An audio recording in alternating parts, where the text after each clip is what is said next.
क्या जीव को सख्य भाव कभी प्राप्त नहीं होता? क्या जीव 9 सोपान कभी नहीं चढ़ पाता? बोले नहीं, वो बात नहीं है।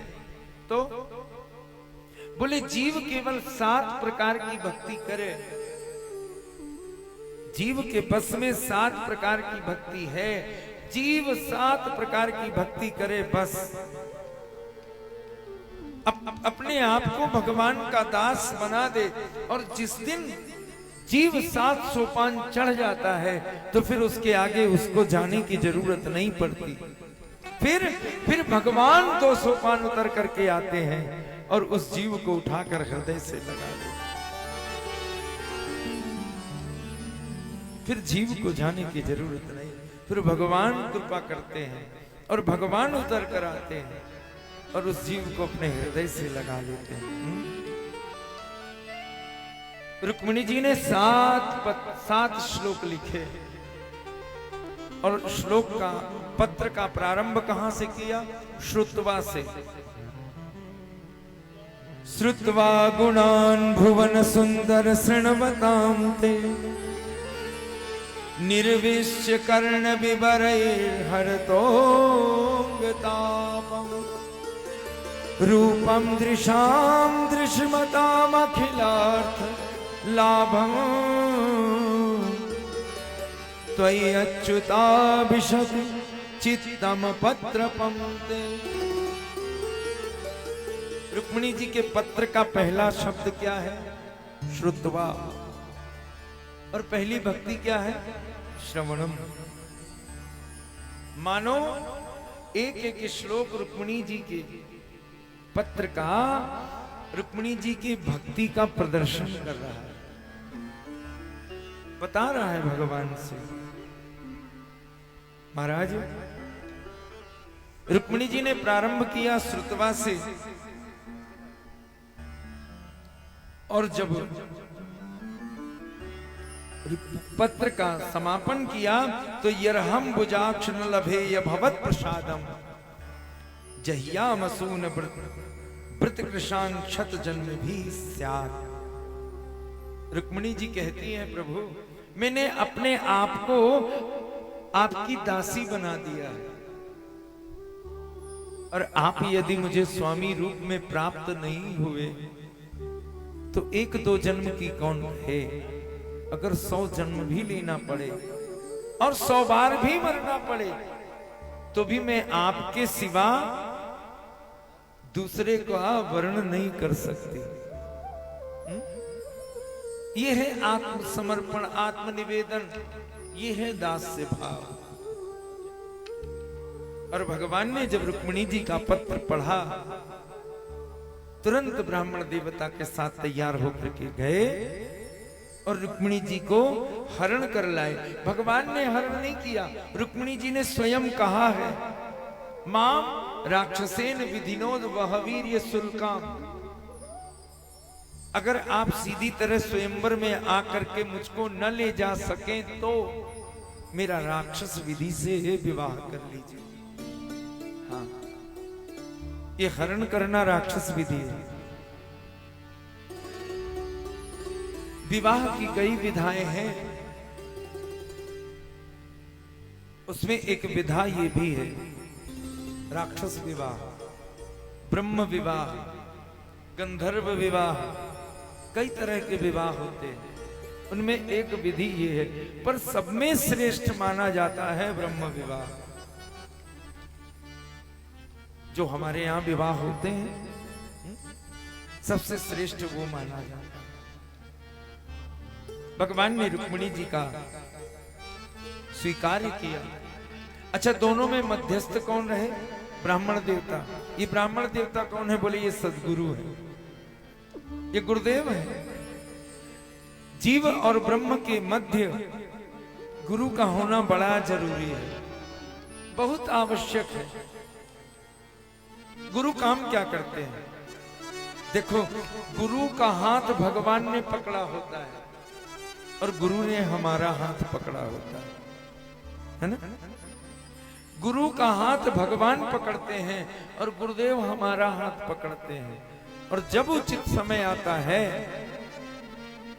तो गुरु जी बीच से हट जाते हैं, भगवान के हाथ में सीधे शिष्य का हाथ पकड़ा देते हैं। ये गुरु करते हैं।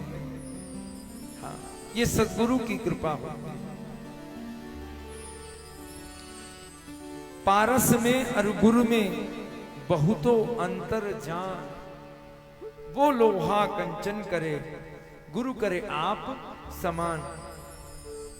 महाराज,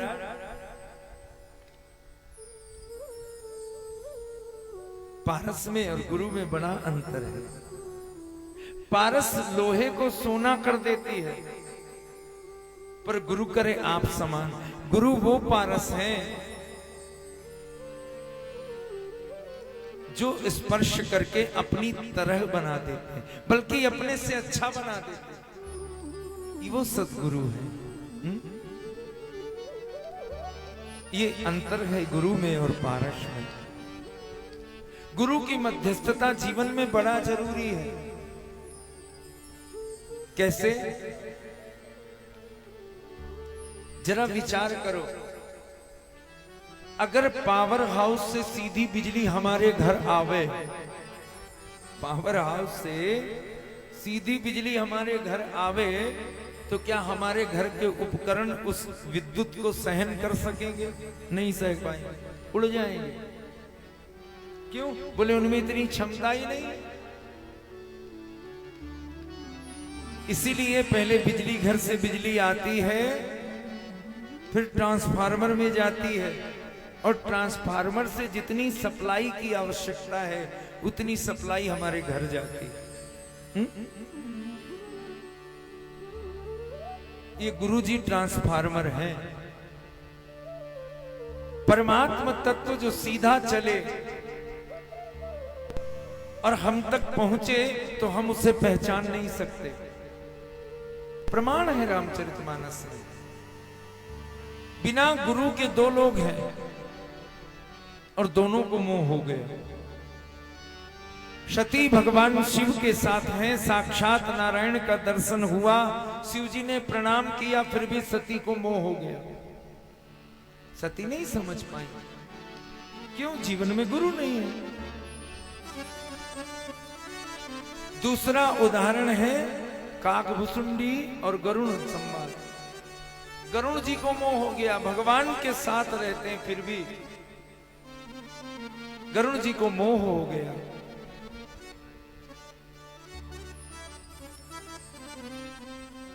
जीवन में गुरु नहीं है।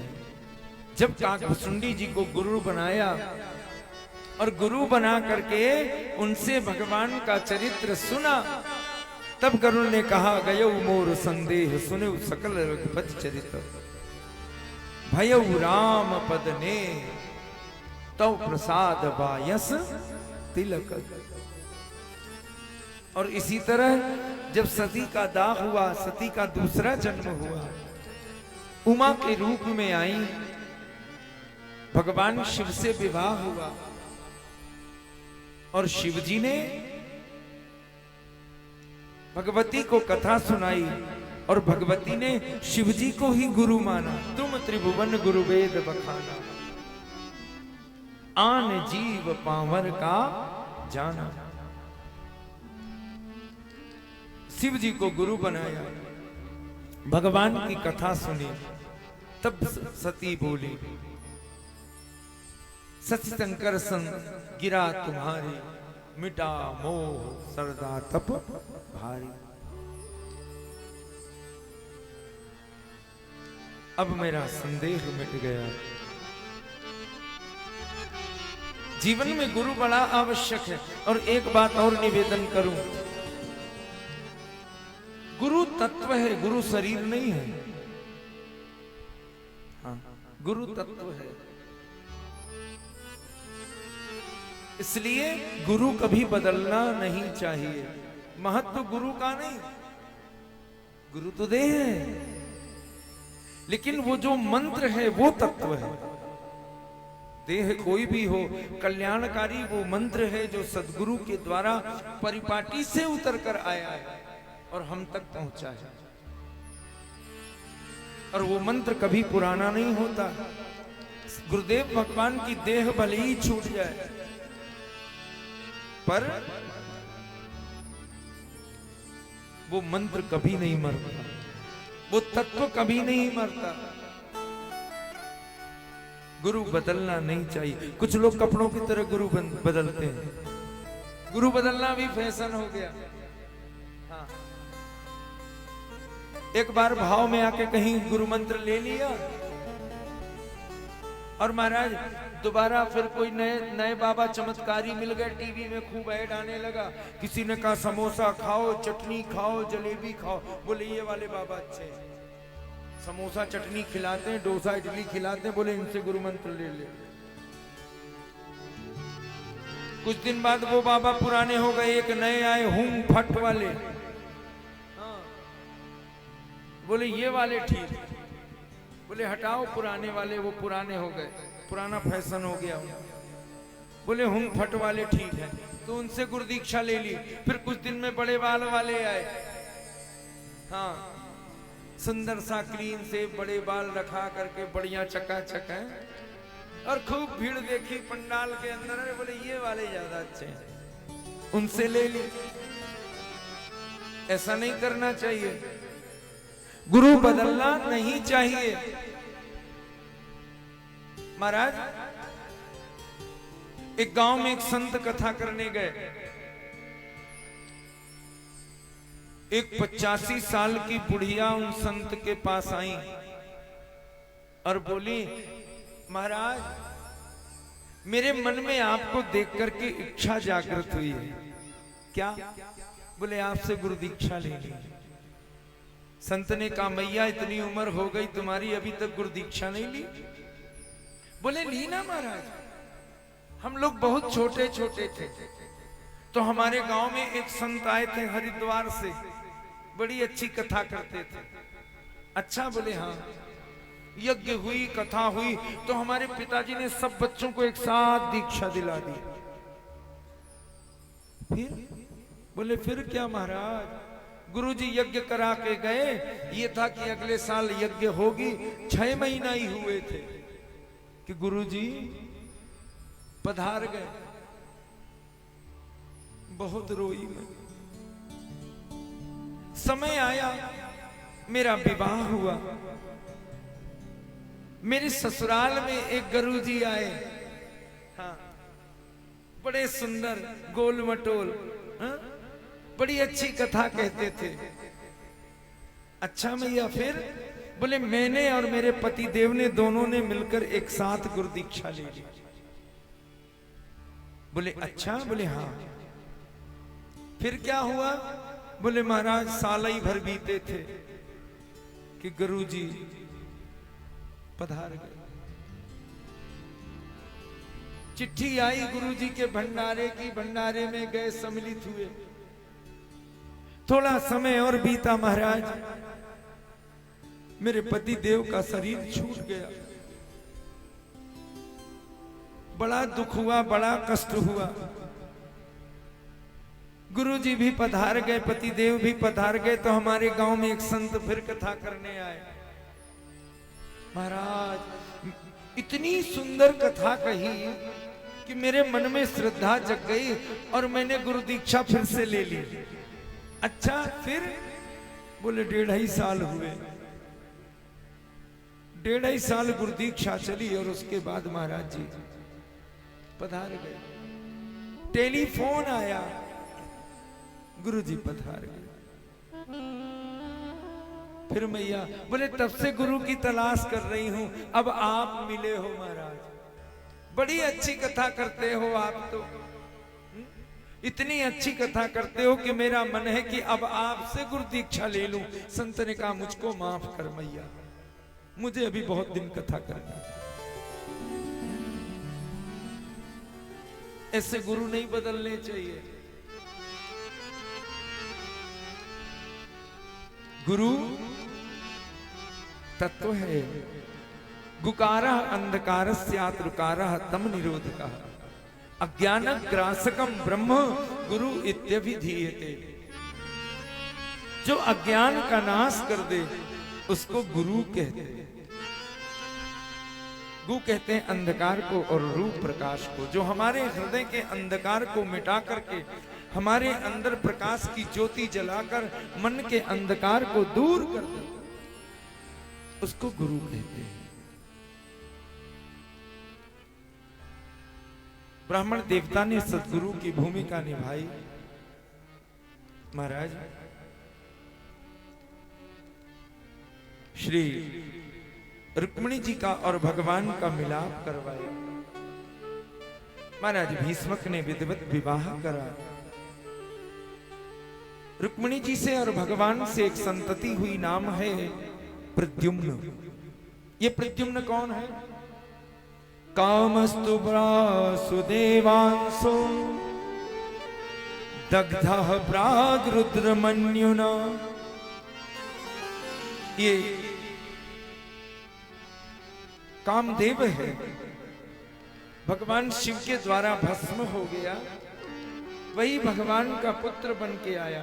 बोले कामदेव भगवान का पुत्र बनकर क्यों आया? भगवान शिव का वरदान था रति को। कामदेव जल गया, रति बहुत रोई, आपने मेरे पति को जला दिया। शिव जी ने कहा देवी मैंने नहीं जलाया, मेरे तो नेत्र खुले और तेरा पति जल गया। मुझको मेरा पति चाहिए। बोले आज से तुम्हारे पति का नाम होगा अनंग। न अंगः सा अनंगः, जिसको अंग नहीं वो अनंग है। रति ने कहा बिना अंग का पति लेके मैं क्या करूं, मुझे तो मेरा पति सदेह चाहिए। तो भगवान ने कहा प्रतीक्षा करो। कितनी प्रतीक्षा करें? जब यदुवंश कृष्ण अवतारा, जब यदुवंश कृष्ण अवतारा, होई हरण महामहिमारा, होई हरण महामहिमारा, कृष्ण तनय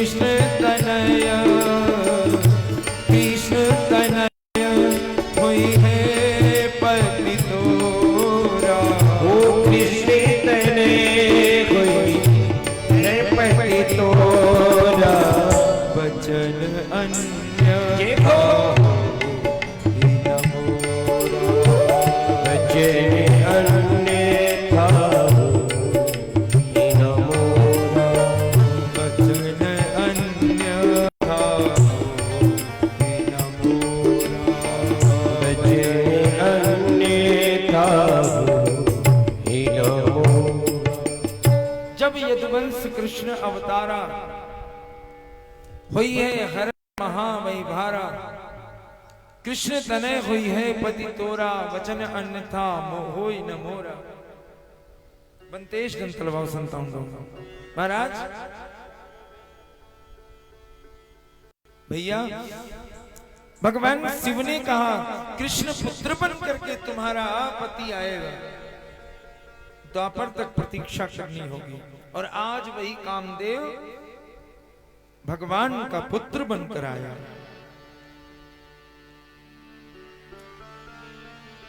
आज वही कामदेव भगवान का पुत्र बनकर आया।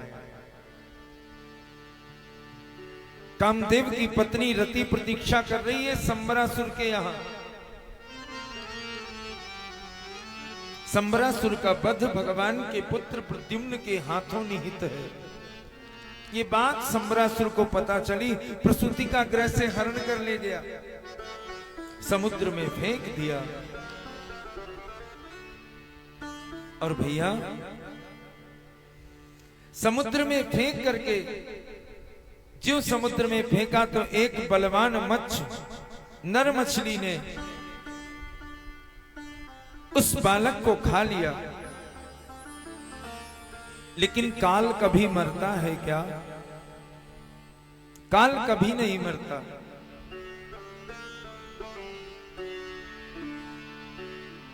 मछुआरों ने उस मच्छ को मारा और ले जाकर संबरासुर की रसोई में दे आए।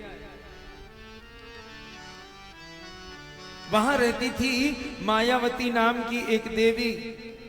ये मायावती कौन है? बोले साच कामस्य वै पत्नी रतिर्नाम यशस्विनी। वही कामदेव की पत्नी रति है। पति के आगमन की प्रतीक्षा कर रही है। मछुआरों ने उस मच्छ का पेट फाड़ा, बालक निकला, मायावती को दे दिया, लालन पालन करो। मायावती ने मना कर दिया। नारद जी ने समझाया, देवी ये वही है जिसकी तुम्हें प्रतीक्षा है। समय आया,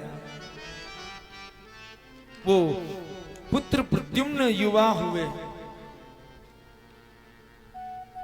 और महाराज रति के साथ मिलकर उन्होंने संबरासुर का वध किया और वो मायावती जो रति थी उसको लेकर द्वारिका आ गए।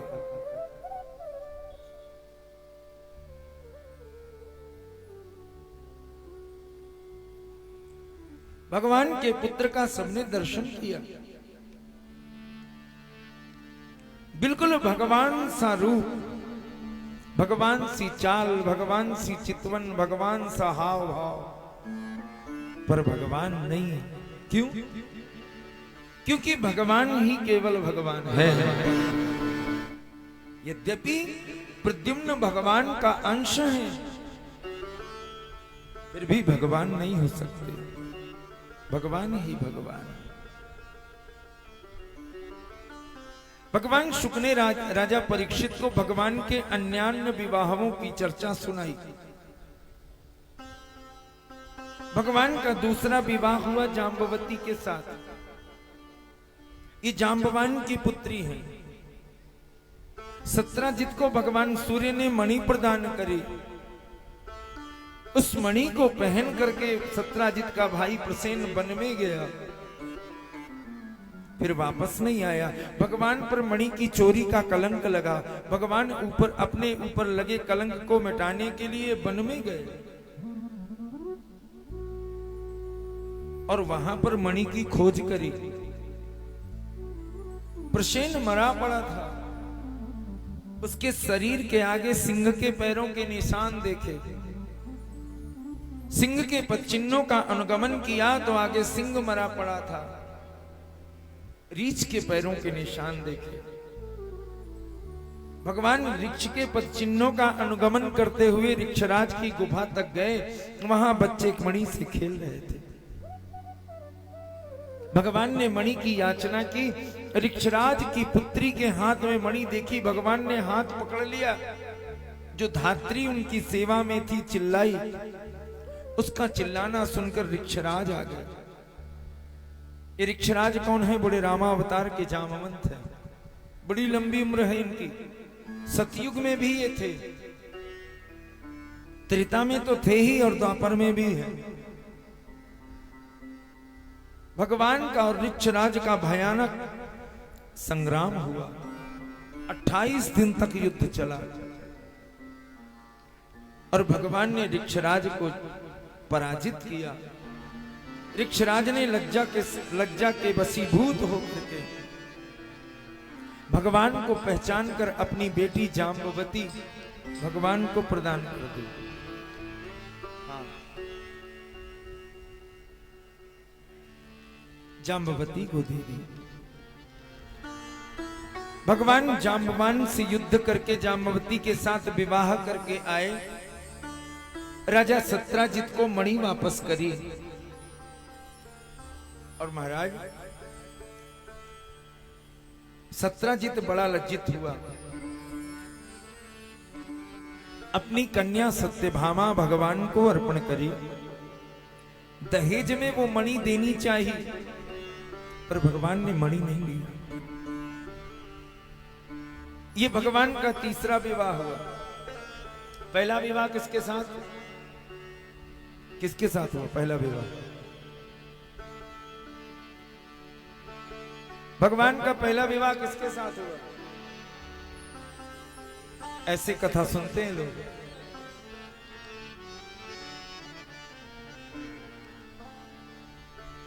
ऐसे कथाएं सुनी जाती है। रुक्मिणी जी से पहला विवाह हुआ, दूसरा विवाह भगवान का हुआ किसके साथ? जाम्बवती के साथ। तीसरा विवाह सत्यभामा के साथ।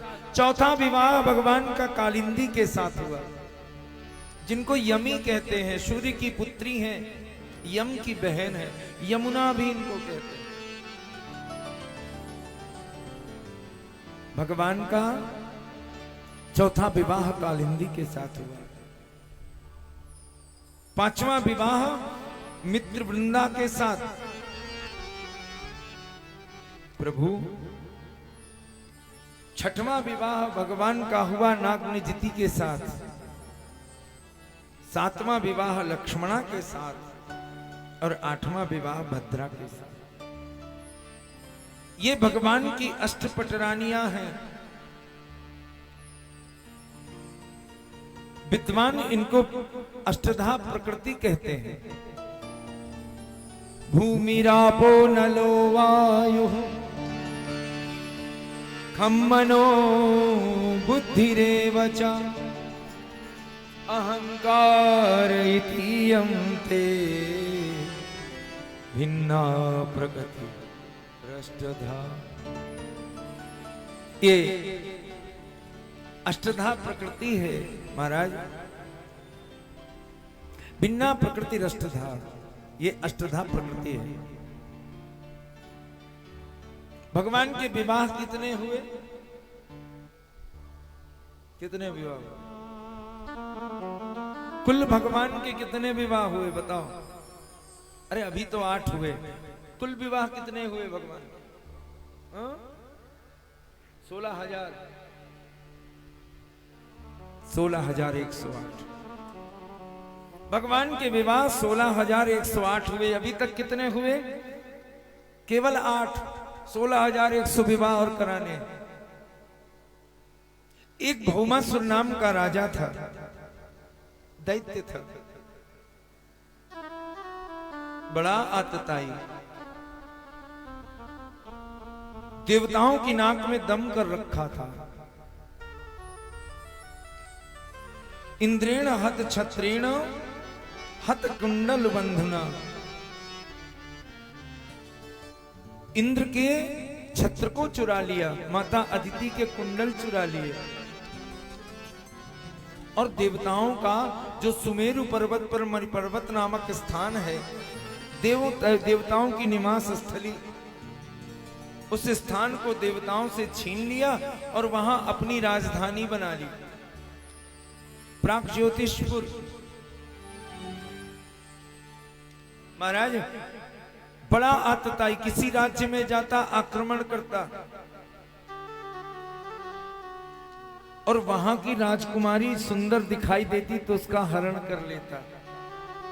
कोई राजा यदि विरोध करता तो उनसे युद्ध करता और राजाओं को बंदी बना लेता। हतमराद्रिस्थानेन ज्ञापितो भौमचेष्टितं सभार्यो गरुडारूढ़ा प्राग्ज्योतिषपुरययौ। प्राग्ज्योतिषपुरम ययौ। महाराज भगवान को जब ये बात पता चली कि भौमासुर ने आतंक मचा रखा है, तो भगवान ने एक लीला करी, नारद जी को बुलाया। ये नारद कौन है? भगवान का मन ही नारद है। भगवान मन में जो सोचते हैं नारद जी वो कर डालते हैं। हाँ, भगवान ने मन में सोचा और नारद जी ने कर दिया। नारद जी पारिजात पुष्पों की देव वृक्ष के पुष्पों का गुच्छ लेकर आए और महाराज वो गुच्छ लेकर के आए, भगवान को अर्पण किया और भगवान ने वो गुच्छ रुक्मिणी जी को दे दिया। अब देखो, भगवान ने रुक्मिणी जी को वो गुच्छ दिया तो नारद जी सत्यभामा जी के पास पहुंचे और सत्यभामा जी से बोले, देवी ये जो भगवान है ना, ये रुक्मिणी जी को ज्यादा प्रेम करते हैं, आपको नहीं करते। बोले क्यों? अरे बोले मैं पारिजात पुष्पों का गुच्छ लाया और इन्होंने रुक्मिणी जी को दे दिया, आपको तो पूछा भी नहीं। तो सत्यभामा जी थोड़ा नाराज हो गए और नाराज होकर के भगवान के पास पहुंची। देखो जी, आप रुक्मिणी दीदी को ज्यादा प्रेम करते हो, हमें तो प्रेम ही नहीं करते, क्यों? बोले नारद जी गुच्छ लेकर के आए आपने, अरे कम से कम एक पुष्प हमको भी दिया होता। भगवान समझ गए नारद जी ने अपना काम कर दिया। भगवान ने कहा, देवी तुम्हें पता नहीं, मैं तुम्हें रुक्मिणी जी से ज्यादा प्रेम करता हूं। क्यों? बोले रुक्मिणी जी को तो गुच्छ मिला है, तुम्हारे आंगन में तो मैंने पारिजात का पुष्प वृक्ष ही लगा देना है। अच्छा, बोले हाँ चलो देवलोक से वृक्ष लेकर आते हैं। और महाराज सभारियो गरुणारूढ़ प्राग ज्योतिषपुरम ययौ, भगवान सत्यभामा जी के साथ गरुड़ पर आरूढ़ होकर के और प्राग ज्योतिषपुर पहुंच गए। भगवान की लीला भगवान ही जाने। भगवान पहुंचे, गरुड़ ने अपने पंख फड़फड़ाए, उसकी आवाज सुनकर भौमासुर बाहर निकला और उसने देखा ये मेरे दरवाजे कौन आ गया। आसुरी विद्या का प्रयोग किया, माया का प्रयोग किया, अस्त्र शस्त्रों का प्रयोग भगवान के ऊपर करने लगा। पर मायापति पर माया काम आएगी क्या? माया का असर मायापति के ऊपर होगा। वो प्रहार करता जाता, भगवान खड़े खड़े ही सारे प्रहार उसके काट देते। एक शस्त्र आया,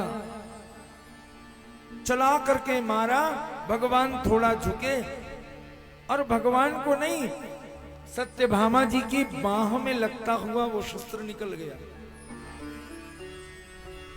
सत्यभामा जी को बड़ा क्रोध आया, ये कौन दुष्ट है? तब से आपको आपके ऊपर प्रहार के ऊपर प्रहार किए जा रहा है, आप इस दुष्ट का संहार क्यों नहीं करते? महाराज देखिए मेरी बाह में इसने चोट करी है, क्या तनिक आपको रोष नहीं आता? प्रभु इस दुष्ट का शीघ्र वध कर दीजिए। भगवान बोले बस यही तो सुनना था। क्यों? ये भौमासुर जो है ना, ये भूमि का पुत्र है और इसको वरदान प्राप्त है कि जब तक तेरी मां नहीं कहेगी तब तक तुझे कोई मार नहीं सकता। और ये जो सत्यभामा है ये भूमि का अवतार है। भगवान ने उनके मुंह से कहलाया और प्रभु का सुदर्शन चला और भौमासुर मारा गया। भौमासुर का उद्धार हो गया।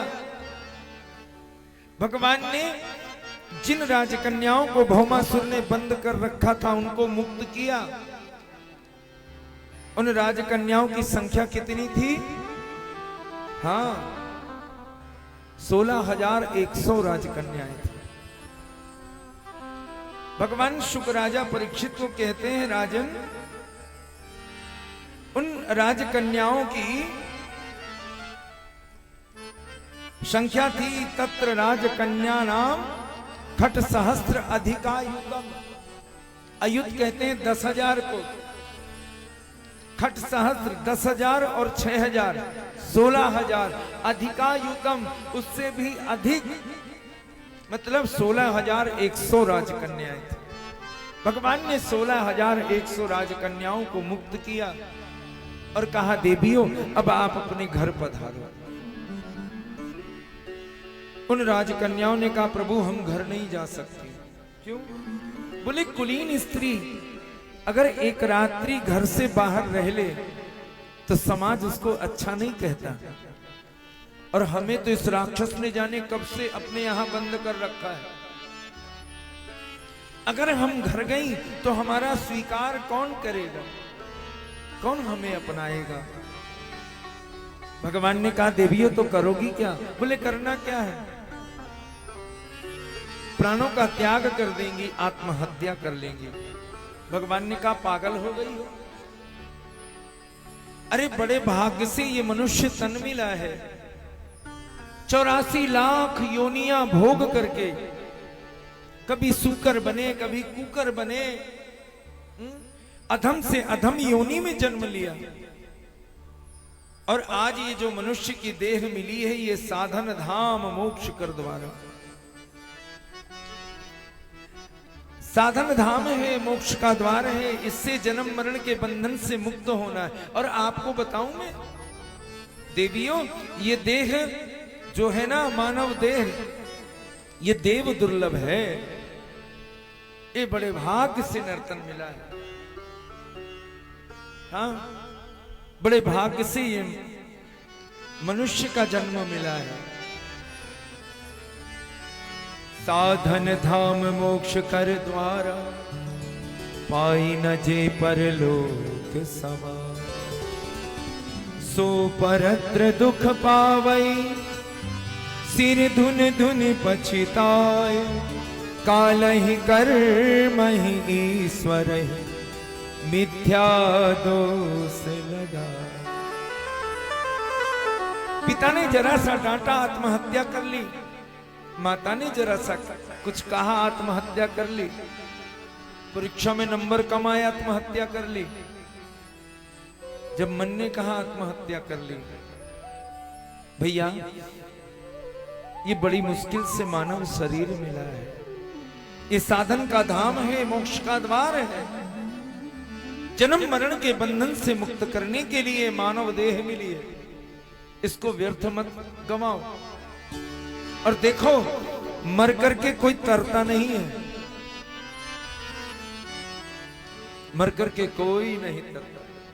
जब जिसको जाना है वो तभी जा सकता है। जैसे 31 तारीख की टिकट आपकी फर्स्ट क्लास की हो, लेकिन आप 30 में नहीं बैठ सकते ट्रेन। 30 में बैठेंगे तो WT माने जाएंगे विदाउट टिकट, और एक को बैठेंगे तो WT माने जाएंगे। 31 को ही जा सकते हैं। उसी तरह जिस दिन जिसका बुलावा है उसी दिन वो जा सकता है, अब उसके पहले यही भटकता है। भूत प्रेत योनि में बना भूत प्रेत भटकता है महाराज, खा नहीं सकता, पी नहीं सकता, बस हवा खा के रहता, कष्ट सहता है। ये मानव देह इतनी सरल नहीं है, देव दुर्लभ है। मिलता है बड़े भाग्य से, मिलता है बड़े भाग्य से, नर्तन कभी कभी। मिलता है बड़े भाग्य से, नर्तन कभी कभी। मिलता है बड़े भाग्य से, नर्तन कभी कभी। मिलता है बड़े भाग्य से, नर्तन कभी कभी। मिलता है बड़े भाग्य से, नर्तन कभी कभी। मिलता है बड़े भाग्य से, नर्तन कभी कभी। मिलता है बड़े भाग्य से, नर्तन कभी कभी। मिलता है बड़े भाग्य से, नर्तन कभी कभी। आते हैं इसी वेश में, आते हैं इसी वेश में, आते हैं इसी वेश में, आते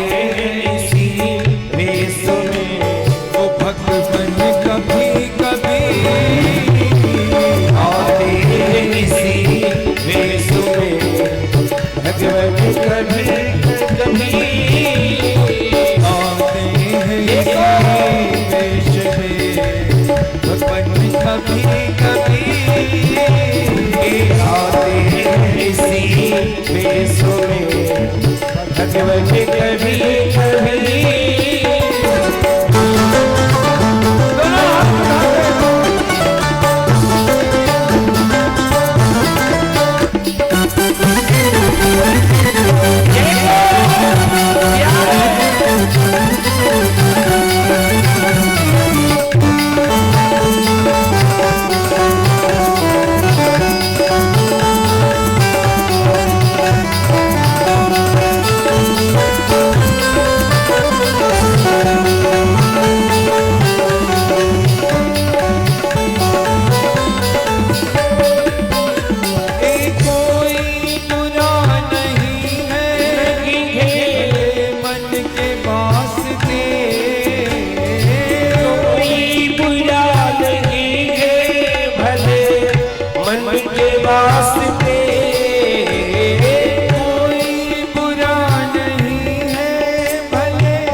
मन से ही खिल जाते हैं, इस मन से ही मिल जाते हैं, इस मन से ही खिल जाते हैं, इस मन से ही मिल जाते हैं, उपवन कभी कभी इस मन से ही मिल जाते हैं, उपवन कभी कभी बड़े भाग्य से नदन कभी कभी बड़े भाग्य से नर्तन कभी कभी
हंस के उलझ जाती है, हंस हंस के सुलझ जाती है, हंस हंस के सुलझ जाती है, हंस हंस के सुलझ जाती है, ये उलझन कभी कभी हंस हंस के सुलझ जाती है, उलझन कभी कभी बड़े भाग्य से नगन कभी कभी बड़े भाग्य से नर्तन कभी कभी बड़े भाग्य से नगन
करने की जरूरत नहीं। मन में किसी के प्रति कपट ना हो, द्वेष ना हो, ईर्ष्या ना हो, दंभ ना हो, हृदय निर्मल हो और परमात्मा का नाम जुबान पर हो, वाणी भगवान का नाम गाए और मन पवित्र हो। बस निर्मल हो हर एक दिल जुबान पर नाम हो तेरा, निर्मल हो हर एक दिल जुबान पे नाम हो तेरा। और कुछ करने की जरूरत नहीं, बस इतने से ही मिल जाते हैं, इतने से ही मिल जाते हैं, इतने से ही मिल जाते हैं, इतने से ही मिल जाते हैं।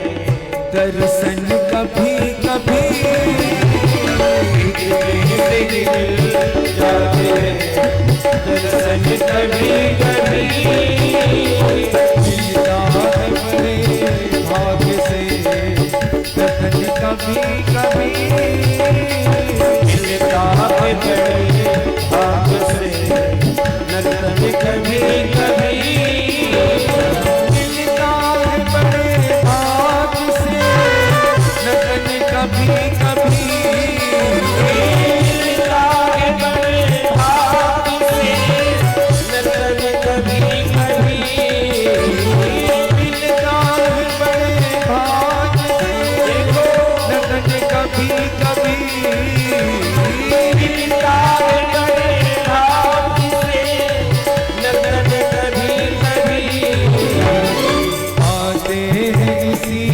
वेश में, आते हैं इसी वेश में, आते हैं इसी वेश में, आते हैं इसी वेश में, वो भगवन कभी कभी आते हैं इसी वेश में, भगवान कभी कभी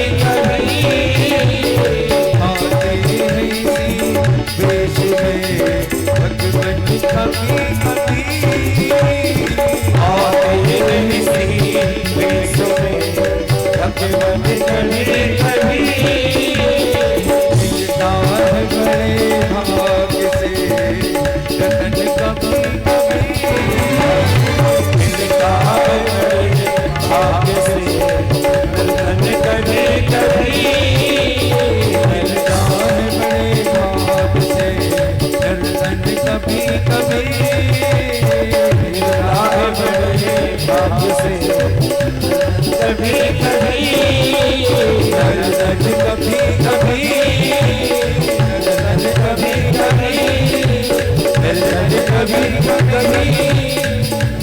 कभी कभी। जय जय श्री राधे। मिलता है बड़े भाग्य से, मिलता है बड़े भाग्य से, नर्तन कभी कभी नर्तन कभी कभी